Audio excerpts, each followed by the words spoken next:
جب وہ دعا کر رہے تھے تو روح القدس سے معمور ہو گئے اور خدا کا کلام دلیری سے سنانے لگ گئے۔ ہمارے لیے آج کی پہلی تلاوت رسولوں کے اعمال چوتھا باب 23ویں سے 31ویں آیت مقدسہ تک۔ اس وقت جب پطرس اور یوحنا چھوٹ کر اپنے لوگوں کے پاس آئے اور جو کچھ سردار کاہنوں اور بزرگوں نے ان سے کہا تھا وہ بیان کیا، جب انہوں نے یہ سنا تو ایک دل ہو کر خدا کے حضور آواز بلند کی اور کہا کہ اے مالک مطلق، تو وہ ہے جس نے آسمان اور زمین اور سمندر اور سب کچھ جو ان میں ہے پیدا کیا۔ تو ہی نے روح القدس کے وسیلے سے ہمارے باپ اپنے بندے داؤد کی زبانی کہا کہ قومیں کس لیے طیش میں آئی ہیں، عوام الناس کیوں باطل خیال باندھتے ہیں۔ خداوند اور اس کے ممسوح کے خلاف زمین کے بادشاہ کیوں اٹھتے ہیں، فرما روا کس واسطے سازش کرتے ہیں، کیونکہ در حقیقت تیرے قدوس خادم یسوع کے خلاف ہو کر جسے تو نے مسح کیا، ہیرودیس اور پینتوس پلاطس غیر قوموں اور اسرائیلیوں کے ساتھ اس شہر میں جمع ہوئے تاکہ جس کا ہونا تیرے ہاتھ اور ارادہ نے ٹھہرا رکھا تھا وہ پورا کریں۔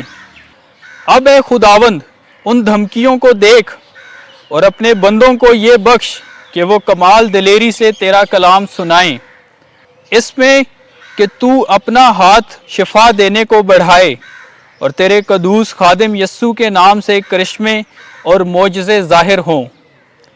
اور جب وہ دعا کر چکے تو وہ مکان جہاں وہ جمع تھے ہل گیا اور وہ سب روح القدس سے معمور ہو کر خدا کا کلام دلیری سے سنانے لگے۔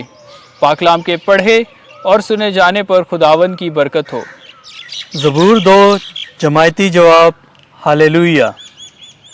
قومیں کس لیے طیش میں آئی ہیں، عوام الناس کیوں باطل خیال باندھتے ہیں۔ خداوند اور اس کے ممسوح کے خلاف زمین کے بادشاہ اٹھتے ہیں، فرمان روا باہم سازش کرتے ہیں۔ آؤ ہم ان کے بندھن توڑ ڈالیں اور ان کے پھندے اپنے اوپر سے پھینک دیں۔ جماعتی جواب۔ ہالےلویا۔ وہ جو آسمان پر رہتا ہے ہنستا ہے، خداوند ان کا مضاحکہ اڑاتا ہے۔ تب اپنے غضب میں ان سے کلام کرتا اور اپنے قہر میں ان کو پریشان کرتا ہے۔ میں نے تو اپنے کوہ مقدس صہیون پر اپنا ہی بادشاہ مقرر کیا ہے۔ جماعتی جواب۔ ہالےلویا۔ میں خداوند کا فرمان اعلان کروں گا۔ خداوند نے مجھ سے کہا، تو میرا بیٹا ہے، آج ہی تو مجھ سے پیدا ہوا ہے۔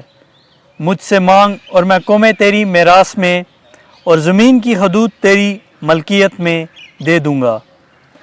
تو ان پر لوہے کے عصا سے حکومت کرے گا اور کمہار کے برتن کی طرح تو ان کو توڑ ڈالے گا۔ جماعتی جواب۔ ہالےلویا۔ خداوند آپ کے ساتھ ہو۔ انجیل مقدس یوحنا کے مطابق اے خداوند تیری تمجید ہو۔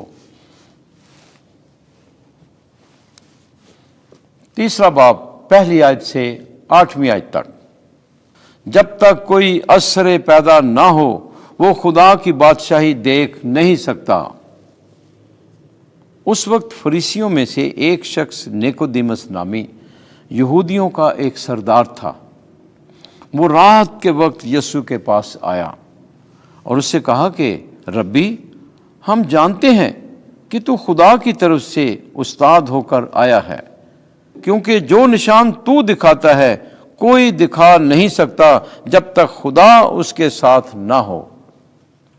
یسوع نے جواب میں اس سے کہا، میں تجھ سے سچ سچ کہتا ہوں کہ جب تک کوئی اثر نو پیدا نہ ہو وہ خدا کی بادشاہی دیکھ نہیں سکتا۔ نیکودیمس نے اس سے کہا، آدمی جب بوڑھا ہو گیا تو کیوں کر پیدا ہو سکتا ہے؟ کیا وہ دوبارہ اپنی ماں کے پیٹ میں داخل ہو کر پیدا ہو سکتا ہے؟ یسوع نے جواب دیا کہ میں تجھ سے سچ سچ کہتا ہوں کہ جب تک کوئی